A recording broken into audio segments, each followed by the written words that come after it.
خدای شکرت. سلام اسمت خانم، حالتون چطوره؟ خوبه؟ سلام ارکان خانم، خوب هستی؟ خدا را شکر. دختر پسرها خوبه؟ فهمیدم هم خواه عروس کرده دومات کرده. دختر پسر؟ بله عروس دومات کرده. خوشبخت شدم. پسرم خیلی بیمیرم، بذار هیچی نگم برات، سوزوندمش بچم. آخ مرگم، این عروس خو اصلا نمیدونی چطوره خو اخلاقش.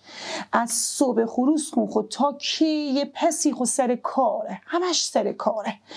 بعدش هم خونش نمیشه پاتوش بله خیامه کنی مغول خان حمله کرده.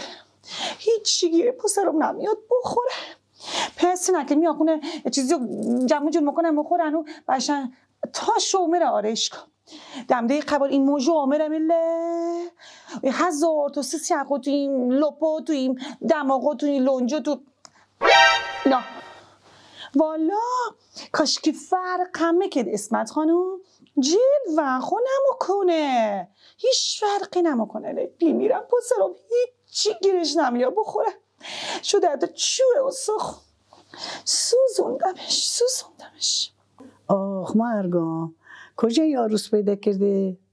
خاله خدا رو شکر دخترین خوشبخت شده.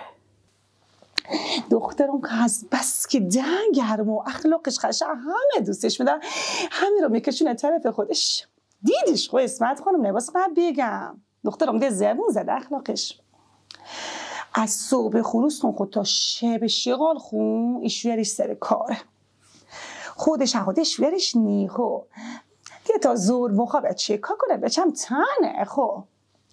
بعدش خو میره آرایش که حتی خالق موجوک میذاره و دو تا سه تا سیسیو کم توی این لپو کشو تو لنجو کشو تو ببینه شوهرش دوست میداره، خودش اصلا اهل اینا نیست. خب بچم خودش جون و خش و خاصا فرقی نمیکنه پوری نمیشه خب شوهر رو راضی نگر ندارم میشه نمیشه. خب بعدش خب بچم همش تنها بیمیرم.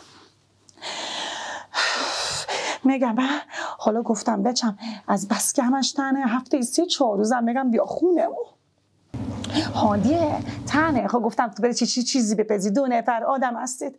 الانم گفتم بیا خونمو بلی شوری 156 بعد از اون میاد گفتم نه میپزم چیزو اینجا اصرونه بخورید بخیزم بیام اسمت خانم دوماته بلی واسه همه چی سنگ تموم بذار علی دورش بگردم ان شاء الله همه دختر پسر آمیز گفتم خوش بخشه. خدا نصیب نکنه.